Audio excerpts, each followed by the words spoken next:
ঢাকা শহরে আসলাম,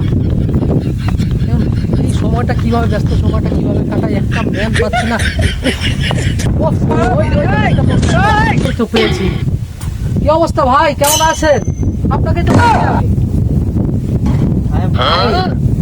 আমাকে চিনতে পারছেন? ওই যে ছোটবেলায় দুজন একসঙ্গে ছিলাম, ওই যে কুশালের জমিতে। আরে ভাই, আপনি কি বলতেছেন? আমি আপনার কথা বুঝতেছি না। আমি তো আপনাকে চিনতেই পারতাছি না। আরে ভাই, আমি আপনার সেই ছোটবেলার ল্যাংটা কালের বন্ধু, এখনো চিনতে পারতিস না? আমার তো মনেই পড়তাছে না। আপনি কই থেকে আইছেন? ও হো হো, মনে পড়ছে। আপনি ওই যে রানা ভাই না? আরে মেলা দিন পরে আপনার সাথে দেওয়া হয়েছে। আপনি এইভাবে ভাবসাব করে আইছেন, মনে হয় যেন একটা কোন আফ্রিকার জঙ্গল থেকে এলেন নাকি।